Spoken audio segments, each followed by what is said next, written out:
The autumn rain drummed steadily against the windows of the large Victorian mansion in Newport, Rhode Island.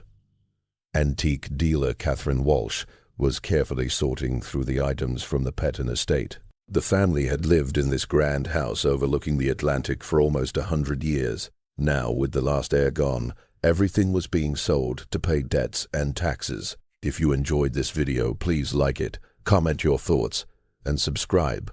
Catherine specialized in old photographs and documents. She had been asked to look at what seemed to be a large collection of family keepsakes. In the mansion's oak-paneled library, she found many photograph albums, each one neatly arranged and labeled in fine handwriting. One album in particular caught her eye. It was bound in burgundy leather with brass corners and marked "The Peton Family, War Years, 1914 to 1920. When Catherine opened it, the smell of aged paper and old memories filled the air. The pictures showed a rich American family during the hard years of World War I, garden parties, charity events, and formal family portraits. On page 12, she stopped at a beautiful formal photo dated Christmas, 1917. It showed the Peton family in their fancy drawing room, surrounded by expensive furniture and holiday decorations that spoke of wealth and good taste. Charles Peton stood behind his wife's chair, looking sharp in his tailored suit. Their 3 children, 2 boys and a girl, stood around them in holiday clothes. But Mrs. Eleanor Peton stood out most. She sat gracefully in an ornate chair, wearing a stylish black velvet dress with detailed beadwork. Her dark hair was done in the popular Gibson girl style. She also wore spotless white gloves that reached past her wrists, very formal and clean. Something about Mrs. Peton's left glove seemed strange to Catherine. Her right hand rested easily on the chair arm, but her left hand looked awkward, almost protective. The glove also seemed a little thicker than the right one, as if hiding something underneath. 3 days later, Catherine sat in the conservation lab at the Newport Historical Society with Dr. Elena Rodriguez, an expert in old photographs. The room had advanced tools for studying and protecting historical items without harm. "This is a really impressive family portrait," Dr. Rodriguez said, adjusting the special lights over the photo. The Petons were very important in Newport society back then. Charles made his money in shipping and steel, and Eleanor was known for her charity work during the war. Catherine pointed to Mrs. Peton's left hand. "Something about how it's placed and shaped has been bothering me. It doesn't look quite right." Dr. Rodriguez looked closely under magnification. "You're right to notice. See the tension in her left hand? It's like she's trying to hide something. And yes, the glove looks oddly shaped." She changed to a stronger lens with better contrast. "Look how the fabric stretches here near the wrist, and these shadows don't fit a normal hand." She moved to her computer and scanned the photo at high resolution. "Let's try some digital improvement. It can show details the original camera missed." When the enhanced image came up on the screen, both women took a sharp breath. The close-up clearly showed that Mrs. Peton's left glove hid something big. There was the shape of thick bandages under the fabric, and faint stains that weren't visible before. "Catherine," Dr. Rodriguez said softly, "I think Mrs. Peton was hiding an injury, but why hide it so carefully in a family photo?" Catherine asked, "and what kind of injury needed that much bandaging?" Over the next week, Catherine dug into old records about the Peton family. At the Rhode Island Historical Society, she met genealogist Marcus Thompson, who knew a lot about Newport's leading families in the early 1900s. The Petons were one of Newport's most powerful families, Marcus said, showing files of newspaper stories, society pages, and business papers. Charles was heavily involved in wartime steel production for ships and weapons. Eleanor was famous for organizing charity events and fundraisers. Catherine showed him the enhanced photo and explained the odd glove. Marcus looked interested. "This is very interesting. I have records from 1917, and there are some strange gaps around Christmas." He pulled out clippings from the Newport Daily News. Eleanor was in the society pages all year, but in December 1917, she almost disappears. No parties, no holiday events at the mansion. He searched more. "Here's something else." She was invited to the Astor's New Year's Eve ball, one of the biggest events, but the family cancelled at the last minute, saying Mrs. Peton had a temporary indisposition. No details given. In those days, rich families were private about health, but usually there was some hint if someone missed big events. Marcus found one more paper, a shipping record from Charles's business. In late November 1917, there was an accident at one of Peton's steel factories. Workers were hurt, and equipment was damaged. Charles went there himself. Catherine felt a cold shiver. Do you think Eleanor might have been there too? Next, Catherine went to the Rhode Island Department of Labor archives. Archivist David Kim showed her old workplace accident reports from World War I. Accidents were common then, David said. The rush to make war supplies often meant less safety. The report from November 28, 1917, described an explosion in the main furnace area that hurt 6 workers and damaged the building. It also said some Peton family members were visiting the factory that day to see new equipment. Look here, David pointed. It says Mrs. Charles Peton was injured and taken to Newport Hospital. Later notes said the family asked to keep all medical details private. Catherine's heart beat faster. What kind of injuries? The report doesn't say exactly, but the explosion threw metal pieces everywhere.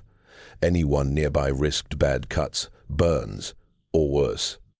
David showed hospital records. Mrs. Peton was admitted on November 28th and stayed almost 2 weeks. That's a long time back then, unless the injuries were serious. But she was able to pose for the Christmas photo. Apparently, Catherine said, though the photo shows she was still hiding how bad it was. With help from Dr. Rodriguez, Catherine got permission to see old medical records from Newport Hospital. Dr. Sarah Chen, the hospital's medical historian, met them in the restricted area. Privacy rules are strict, Dr. Chen said, but since everyone is long gone, and this has real historical value, we can look. Eleanor Peton's file from late 1917 told the full story. The explosion caused major damage to her left hand, and wrist metal pieces stuck in the tissue, and serious harm to several fingers. The surgeon's notes said her wedding ring had been forced into her finger by the blast, causing terrible damage.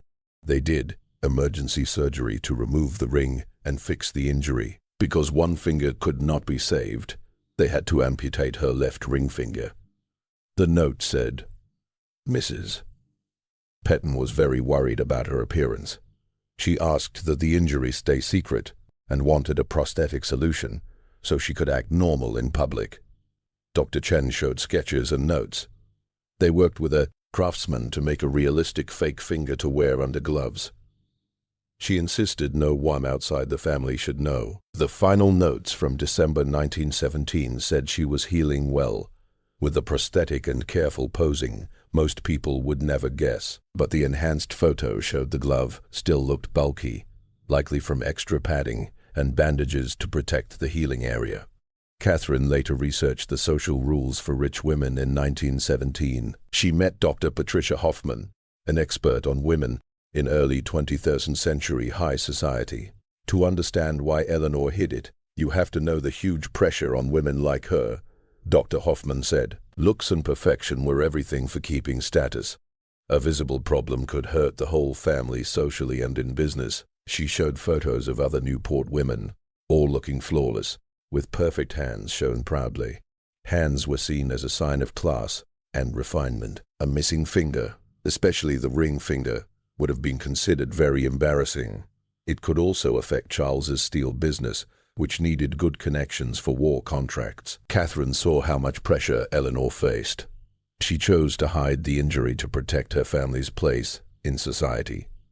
Catherine also looked into early prosthetics.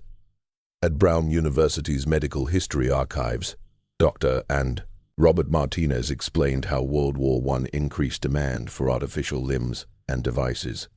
He showed a 1917 catalog with invisible solutions for hiding disabilities. There was a lot of shame around visible prosthetics. These finger devices were custom-made, often from ivory or wood, colored to match, and some had small joints for movement. He pointed to photos where gloves made them hard to notice. but the glove often looked a bit stiff, just like Eleanor's. An invoice showed these custom pieces cost a lot, but for families like the Petons, keeping up appeared. This Kimes was worth it. Later, at the Redwood Library in Newport, Catherine found personal papers from Eleanor's daughter, Margaret Peton Collins. The collection included Eleanor's diaries, letters, and private photos. In her diary from late 1917, Eleanor wrote about the pain, her fear of society's judgment, and her need to look perfect. One entry from December 15th said the prosthetic was still uncomfortable and she had to position her hand carefully. Charles said no. One must know. Too much was at risk. Another from December 22nd mentioned the Christmas photo the next day. The photographer was told to stay quiet about anything unusual. A letter to her sister described the constant effort to hide it. A later letter to her daughter in 1925 explained why they kept it secret. Perception mattered more than truth in their world. Finally, Catherine presented her findings to the Newport Historical Society Board.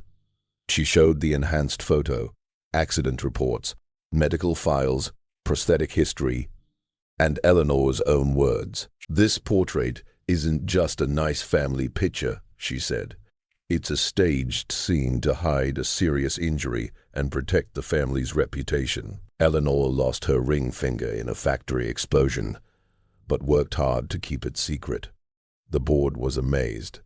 The photo changed from a simple image to a moving story of struggle, social pressure, and family loyalty. 6 months later, the Peton family portrait became the main piece in a new exhibition called Hidden Stories, What Family Photographs Don't Show. It included the original photo, the enhanced version, Eleanor's writings, and information on old prosthetics and changing attitudes toward disability. The exhibition also displayed Eleanor's actual prosthetic finger, found among her things, a delicate ivory piece made to look real.